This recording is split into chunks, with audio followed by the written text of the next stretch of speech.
Hi everyone, welcome back to another episode of Lockdown with Coach Keith. I'm Coach Keith and I'm in lockdown. Hope you're all safe, keeping well, keeping active, remaining positive. We're all in this together. So let's keep strong. Follow the instructions of the government, Boris Johnson, and just remain positive as we can.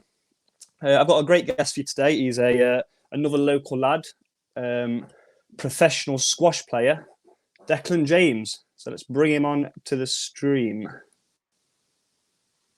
How you doing, mate? How are you, sir? I'm all good, mate. I'm all good. First of all, if you don't mind me asking, do you want me to call you Dec, Declan, DJ? Dec's good. DJ's good as well. DJ, Dec James, DJ. Yeah, we'll go for Dec. Yeah, Dec. I'm going to be using a little notepad today. Just throughout the interview, I'm just going to be writing a few little bits and bobs down, and once we've done, I'm going to ask you a few questions. Once we're done, I'm looking at devising a bit of a training regime and a bit of advice you can do during lockdown. If that sounds all right to you. Absolutely. So, right, first of all, then how's lockdown going? Are you keeping active and busy? Lockdown's good. I'm dead fine. It's all about keeping mentally stable and not allowing the mind to go too crazy. You get a bit of cabin fever, don't you? Like being inside so much. But yeah, training is obviously the main thing. Doing a lot of reading. I like to read books. Good. Keeping myself busy. So you're a professional squash player. That's right. I am. I'm gonna be totally honest with you. I've never actually worked with a squash player before. I've worked with tennis players, footballers, cricket players, golfers, swimmers. I work with a lot of sports, but I've not actually worked with a squash player, and I'm not 100% sure how the sport actually works. But from memory, is it like is it sort of like indoor tennis and like glass, like it's 4 glass walls? Is that right? Basically, yeah, it's like tennis with a wall. So you're just hitting the ball against the wall, and you basically just try and hit a shot that your opponent can't get back. So like tennis, it can't bounce twice.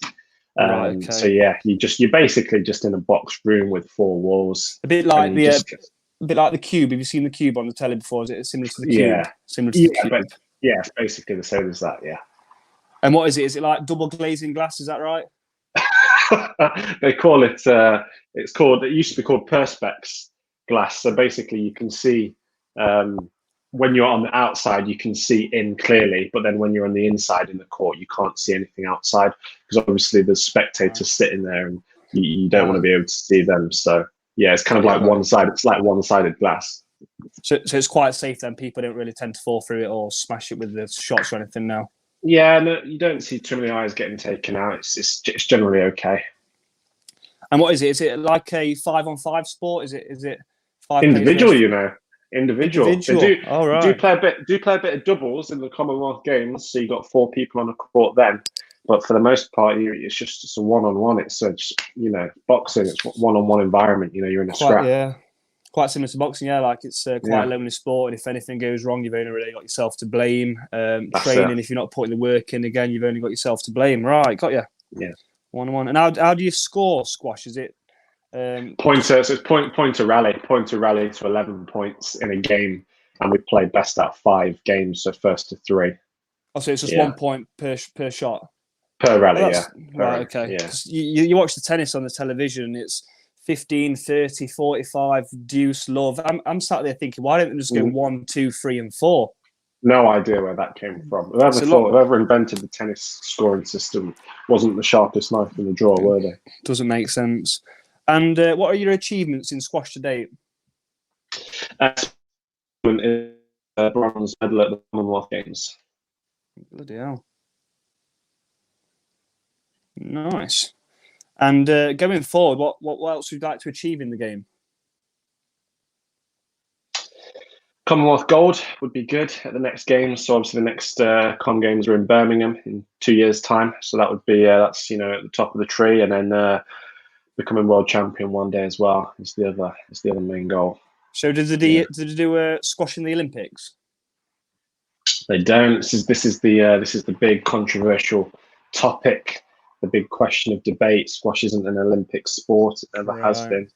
We've No. tried for many years to gain inclusion, and we've not been able to. So yeah, it's a bit of a sore subject, that one, actually.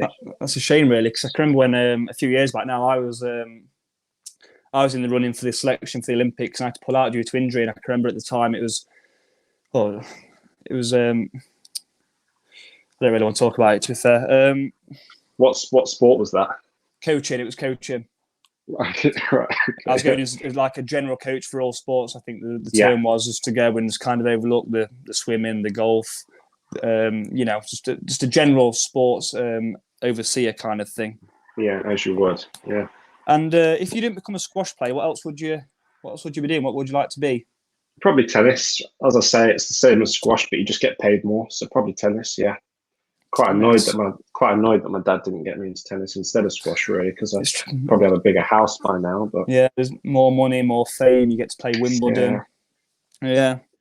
Get to play on grass. With that in mind, then, say you played Andy Murray at a game of squash. Who do you think would win that? Well, I mean, yeah, it would be like saying if I played Andy Murray at tennis, who would win that? Do you know what I mean? Andy Murray. Yeah, exactly. What if you played Andy Murray at badminton, say? Yeah, now that's more of a conversation to be had. I think when you sort of meet in the middle, things will be a bit closer. I don't know who would win, but I think it'd be quite close, because all the racket sports there is a little bit of the skill sets similar, in terms of having racket hand-eye coordination and all that. I'll put draw down for that one, and you and Andy. Can you draw in badminton? I'm not sure if you can. Yeah, I'll just put it. Yeah. I mean, well, in terms of yourself, looking forward now during lockdown and these tough times, I think if you want to start working closer with me over online sessions and stuff, I think you can never prepare soon enough for competition. That's the first thing I want to say. I'm sure you're aware of that. You should always be ready, even during these times. Just looking through his questions here and what we've spoke about there, I think we should look at doing some SSR training. Have you ever heard of that before? I haven't. What's all that about? So SSR training is short, sharp, then rest. And with squash, what I think this will do, I think it will keep you alert on the court, but also allow you to know when to push, but then also know when to rest. So if we do this SSR training over the next couple of weeks or so, I think a good way to start is, do you live near any forests or anything, or any trees or bushes? There's or anything like that? There's a couple of trees where I live. Yeah. Is it like uneven terrain and like? Yes, but dodgy ground. Dodgy ground. So what I think you should do, I think you should go out on that and take your racket with you. Yeah. Do some sprints through the trees. Sprint for about 30 seconds, then rest for about 30 seconds, and repeat that. Yeah. Okay. And what you'll find is when you're running through the trees and stuff, it actually improves your reflexes, because as you're running, branch. Also, you've got to dodge the falling objects. Yeah. You're running through these objects. You're not avoiding them. You're running straight through them, and you are dodging them. And you'll notice that will improve your reflexes. And is that a bit like dodgeball? Very similar to dodgeball, actually. I used to play that a lot at school. I got awarded a medal for that when I was in year 8 for being the best dodgeball player in the school. Right. Like I say, I'm a man of many talents, to be honest with you. But yeah, if you do that, it will definitely keep you alert on the court when you go back to playing again. So get some SSR training in the forest. Yeah. Have you tried playing against the wall on your back garden? Not in the back garden, as I don't have one because I live in an apartment. But I have been just finding walls in the estate where I live, just anywhere, anything really. Oh, my garage under the car park underneath my apartment building. I've been using walls in there, just anywhere. Someone's car, just anything that will rebound. Someone's car, that works. Yeah. I mean, if you can play against a wall, and if you can beat a wall, you can beat a man stood in front of you. If you can beat the wall that's probably 3 times bigger than you, you can beat a guy that stood next to you when we go back to competing. So play against the walls, set up a camera and film it. And use this footage to identify strengths.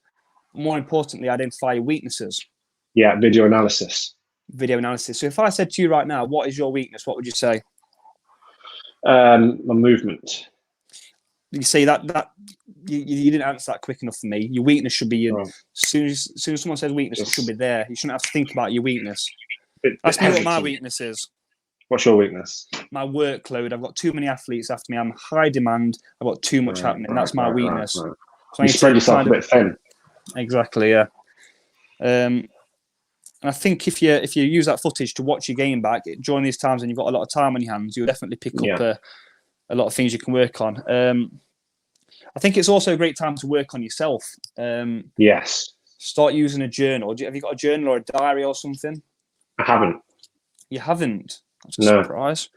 So write down your feelings, your training regimes, your diet. Just get to know yourself a little bit. Mm-hmm. Yeah. Okay. Just writing these down so we can keep on top of it all. Finally, have you ever heard of Jenga before? Jenga. Is that the board, like the board game with the blocks? The little blocks. That's right. Yeah. Yes. Absolutely perfect for squash. Right. I've done my research. It's perfect. It's a game based solely on coordination. It develops your hand-to-eye coordination. It improves problem-solving skills, strategic thinking, and cognitive performance. So if you can get hold of a Jenga set, totally, yeah. And I mean, if you master the art of Jenga, you master the art of squash. Never thought about it that way. You know who said that? No. Coach Keith. Coach Keith. Yeah. Put that in your journal. Yeah. Right. And I think that's about it, mate. I think we need to do the SSR training, running through trees and bushes, play against the wall, and get a little Jenga set. Just while we're in lockdown, we don't know how long it's going to be, and it just keeps you active, keeps you ready. I think that's what we can be working on over the next couple of weeks. How does that sound to you, mate? I'm excited now. Actually, that's kind of given me an added impetus and reinvigorated, my training now. I feel so positive. Absolutely. And if we can just keep in regular contact now over the next couple of days, and I'll speak to you. And if you're struggling to get hold of any Jenga sets, I can get in touch with my nan. I know she's got a few. Anything else you'd help with, just be in touch with me, and we can go forward that way, mate. If that's all right. Yeah, I appreciate that a lot. Thank you. Have you got any questions before we shoot off? No. I'm happy with that. Just the regular contact, I think, is important, and I've been Coach Keith, and you've been educated. I think just stay safe, keep positive, and remain active. That's it, mate. Speak to you soon, pal. Thanks a lot. Cheers, mate. Bye. Bye-bye.